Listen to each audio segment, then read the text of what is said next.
ஓர்ஷ்னிக் ஏவுகணை என்ன பண்ணும்? என்ன பண்ணாதுன்னு கேளுங்கடா! அப்படின்னு சொல்லி ரஷ்ய அதிபர் தொடர்ந்து பதிவு பண்ணிக்கிட்டே வராரு. காரணம் என்ன அப்புட்ன்னா, இது அணு ஆயுதம் கிடையாது. ஆனா அணு ஆயுதத்த காட்டிலும் கூடுதலான சேதாரத்த குடுக்கும் அப்படிங்கிறது தான்.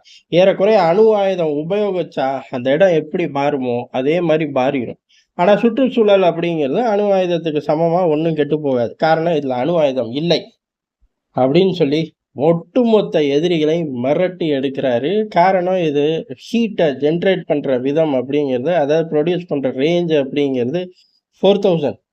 சூரியனோட மேற்பரப்போட ஹீட்டே அவ்வளோதான்டா அப்படின்னு சிம்பிளா முடிச்சுட்டார். 5600லேருந்து ஒரு 6000 இருக்குமா? அப்ராக்ஸிமேட்டா அதான் நெட்ல இருக்கும். என் ஞாபகத்திலேயே அதான் இருக்கு. வேணும்னா தேடி பார்த்துக்க அப்படின்ட்டாரு. அத காட்டிலும் சிம்பிளான ஒரு வழி சொல்றேனே, உக்ரைனுக்குள்ள போய் பாரேன். அங்கேருந்து எடுத்துக்க டேட்டாவ அப்படின்னு சொல்லி முடிச்சு வச்சுட்டார். இது மட்டும் கிடையாது. இவர் இந்த ஸ்டேட்மெண்ட்லாம் ரிலீஸ் பண்ணும்போது, வெளியுறவுத்துறை ஒரு ஸ்டேட்மெண்ட்ட ரிலீஸ் பண்ணுது. அதாவது நாங்க அமைதி பேச்சுவார்த்தைக்கு தயார். என்னைக்கு நாள்ல இருந்தே உக்ரைனுக்குள்ள படையை அனுப்பிச்சோம். அதே மாரி பெலாரஸ் எல்லைகளுக்கு அமைதி பேச்சுவார்த்தை நடத்த ஒரு குழுவை வச்சோம்.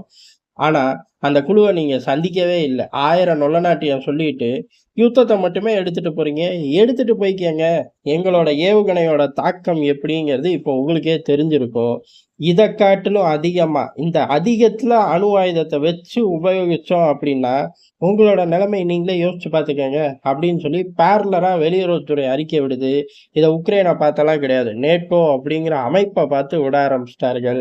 தப்பி தவறி கொஞ்ச நாள் போச்சு, இல்ல ஏதாச்சும் சேட்டைய குடுத்தீங்க அப்படின்னா, அடுத்த அடி அப்படிங்கிறது இதே ஆயுதங்கள் அணு ஆயுதம் பொருத்தி போச்சுன்னா, உங்க நிலைமை என்ன ஆகும் அப்படிங்கிறத, அதே மாரி இத தடுக்கவோ, இதுக்கு ஈக்குவலான ஆயுதம் இல்லை அப்படின்னு ரஷ்ய அதிபர் இப்ப நேரடியாவே பதிவு பண்ணியிருக்கார்.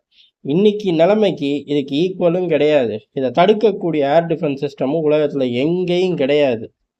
அதே மாரி இந்த ஓர்ஸ்னிக்கோட தாக்குதல் வேகம், தாக்கம் இது குடுக்கக்கூடிய சேதாரத்துக்கு ஈக்குவலாவும் அமெரிக்காவோட கூட்டணி நாடுகள் கிட்ட எந்த ஒரு ஆயுதமும் கிடையாது. அப்படின்னு தெளிவா அவரே பதிவு பண்ணிட்டாரு.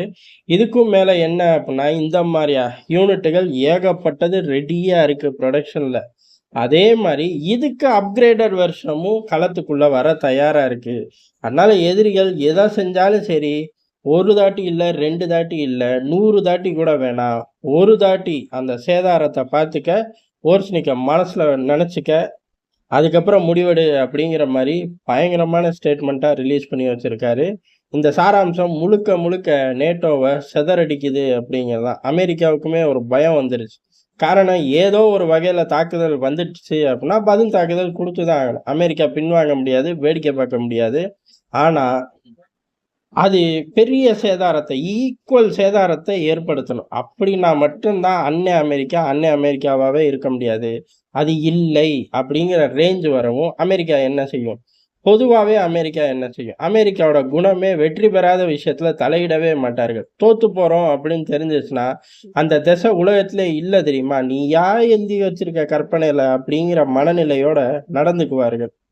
இப்ப சூழ்நிலை எப்படி இருக்கு? அமெரிக்காவுக்கு எதிரா இருக்கு. அப்ப அமெரிக்கா என்ன பண்ணும்? கால்ல விழுந்துரும். ரஷ்யா கூட எல்லா நாடுகளுக்கும் ராஜதந்திர ரீதியில தொடர்பு இருக்கு. நேரடி தொடர்பு, மறைமுக தொடர்பு இப்படி எல்லா வகையிலயும் இருக்கு. இந்த மறைமுகமா தொடர்பு அப்படிங்கிறதுல பெரிய அளவுல அடேங்கப்பா! நீங்களாடா! இவ்வளவு பெரிய நண்பர்களாடா! அப்படின்னு சொல்லிக்கிற அளவுக்கு யார் இருக்கா அப்படின்னு கேட்டோம்னா, அந்த பட்டியல். அதாவது இந்த 2 பேர்களும் எதிரி. ஆனா சீக்ரெட்டா பேசிக்குவாய்ங்க. அப்படின்னு ஒரு பட்டியல் ஒவ்வொரு நாடுகளுக்குள்ளேயும் லிஸ்ட் போட்டு எடுத்தோம்னா, அதுல இடத்துல இந்த சீக்ரெட்டா பேசுறதுல பயங்கரமா என்னடா ஃப்ரெண்டுங்க மாரியே பேசிக்கிறீங்கன்னு சொல்ற இடத்துல இருக்கிறது யாரு அப்படின்னு பார்த்தா, அமெரிக்கா, ரஷ்யா தான். அந்த பர்ட்டிகுலர் ஜோன் விரிவடையும். அமெரிக்காவால விரிவாக்கம் பண்ணப்படும். அத செஞ்சுட்டாய்ங்க. ராணுவ ரீதியான சேனல்கள் ஓப்பனா வச்சுக்குவோம் அப்படின்னு சொல்லி பேச்சுவார்த்தை நடக்கும். எங்கிட்டாச்சும் ஒரு தாக்குதல் அப்படின்னா, அந்த தாக்குதல் வீரியம் ஆயிறக்கூடாது அப்படின்னு. இப்ப சமீபத்துல கூட அமெரிக்க குண்டுவீச்சு விமானத்த ரஷ்யாவோட போர் விமானங்கள் விரட்டி அடிச்சுச்சு. அந்த மாரி காலகட்டங்கள்ல விரட்டுறதோட நிறுத்திக்கங்க, தாக்கிறாதீங்க அப்படின்னு ஆன் ஸ்பாட்டு அங்க மேல விமானங்கள் பறந்துகிட்டு இருக்கும்போதே, இங்க ஹாட்லைன்ல கூப்பிட்டுக்குவாய்ங்க. இந்த மாரி வச்சு தப்பிச்சு போய்க்குவாய்ங்க. அதே சேனல கூப்ட்டு ஒரு மிகப்பெரிய அளவு லைவ் ட்ரில் மெடிடேரியன் சீல நடத்தப் போறோம். குறுக்க எதுவும் வந்துராத. குறுக்க வந்தாலும் எங்களுக்கு லாபம் தான். அதே சமயம் அது வந்து ஒரு ட்ரில் கிடையாது. லைவ் பெர்ஃபார்மன்ஸ் கிடையாது. அதையும் தாண்டி மெடிடேரியன் சீல இருந்து வச்சு செய்யப் போறோம் எங்க எதிரிகள அப்படின்னு சொல்லி நேரடியா அந்த லைன்ல புகுந்துட்டார்கள். பொதுவாவே முதல்ல இவர்கள் புகும்போது அங்கருந்து ஃபோன் வந்திருக்கும். அதாவது எதுவும் அசம்பாவிதம் நடக்காம பார்த்துக்கங்க அப்படின்னு. இப்ப அப்படி கிடையாது. இங்கருந்தே ரஷ்யாலருந்தே ஃபோன் போயிருச்சு. அசம்பாவிதம் நடக்கிறது நடக்காது. உன் கையில இருக்கு ராஜா அப்படின்னு சொல்லி விலகிட்டார்கள். அமெரிக்காவுக்கு முழு பதட்டத்த ரஷ்யா குடுக்குதான்னு கேட்டா, முழு பதட்டத்துக்குள்ள அமெரிக்காவ தூக்கி பைடன் நிர்வாகம் உட்கார வச்சுட்டு, அவரு கிளம்பி ஆப்பிரிக்கால போய் தூங்கிட்டு இருக்காரு. அங்கருந்து கிளம்பி திருப்பி அவரோட பிரைவேட் ஹவுஸ்க்கு போய் தூங்க போறாரு. இதுக்கு நடுவுல அமெரிக்காவும் மாட்டாது, ரஷ்யாவும் மாட்டாது. காரணம் ட்ரம்ப் 20க்கு அப்புறம் வந்து வேற மாரியான நடவடிக்கைகள் நகர்ந்து போயிரும்.